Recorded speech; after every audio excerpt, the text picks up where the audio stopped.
چچا غفور ایک بہت بڑے ریور کے مالک تھے۔ ان کا ریور 50-60 بکریوں پر مشتمل تھا۔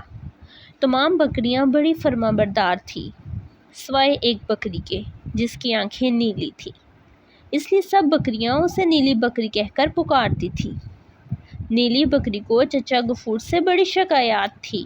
اسے لگتا تھا وہ بکریوں کے ساتھ زیادتی کرتے ہیں، انہیں ہمیشہ سوکھی سڑی گھاس کھلاتے ہیں اور ایک ہی جگہ گھمانے لے جاتے ہیں۔ وہ اکثر اپنی دوست سفید بکری سے بھی یہی شکایات کرتی۔ وہ اسے سمجھاتی، نیلی تم خواہ مخواہ اپنے مالک کے لیے اپنا دل میلا کر رہی ہو۔ مختلف قسم کے کھانوں کا رونا چھوڑو اور اس بات کا شکر ادا کرو کہ ہمیں روز کھانا تو ملتا ہے اور ساتھ ہی گھومنے کے لیے بھی، ورنہ کتنے مالک تو بکریوں کا ذرا بھی خیال نہیں رکھتے۔ ایک دن سفید بکری کی یہ بات سن کر نیلی بکری کو غصہ آ گیا۔ تمہیں تو کوئی بات بتانا اور اندھے کے سامنے آنسو بہانا برابر ہے۔ تم اپنے مشورے اپنے پاس رکھو، میں خود ہی اس مسئلے کا حل تلاش کر لوں گی۔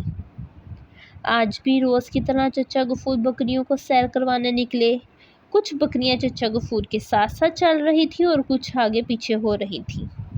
نیلی بکری کچھ دیر تو دوسری بکریوں کے ساتھ چلتی رہی، پھر جیسے ہی اسے شہر کی طرف جانے کا راستہ دکھا وہ بھاگتے ہوئے اس جانب اتر گئی۔ چچا غفور نے ایک نافرمان بکری کی خاطر سب بکریوں کی جان کو خطرے میں ڈالنا منظور نہیں کیا اور اشک بھری آنکھوں کے ساتھ سب بکریوں کو لے کر اپنے گھر کی طرف روانہ ہو گئے۔ سفید بکری نیلی بکری کو بہت یاد کرتی تھی، زیادہ تر اسی کی سوچوں میں گم رہتی تھی۔ ایک دن اس کے نام خط آیا۔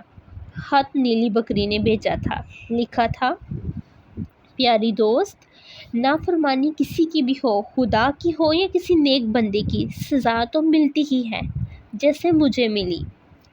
جیسے ہی میں نے شہر کی طرف رخ کیا، ایک آدمی مجھے انواع و اقسام کی گھاس کا لالچ دے کر اپنے گھر لے گیا اور مجھے ایک کوٹری میں بند کر دیا۔ سوکھی سڑی گھاس بھی ایک دن بعد دیتا تھا، پھر اس نے مجھے مار مار کر ایک چھوٹے سے ڈبے پر کھڑا ہونا سکھایا۔ اب بھی مجھے میرا مالک صرف ایک وقت کھانے کے لیے دیتا ہے۔ کاش میں نے شکر گزاری کا مظاہرہ کیا ہوتا تو آج میرا یہ حال نہ ہوتا۔ میری دوست، تم سب کو میرا ہاتھ بڑھانا تاکہ وہ سب بھی خریس بننے کی بجائے شکر گزار بنیں اور کبھی اپنے مالک سے دغا بازی نہ کریں۔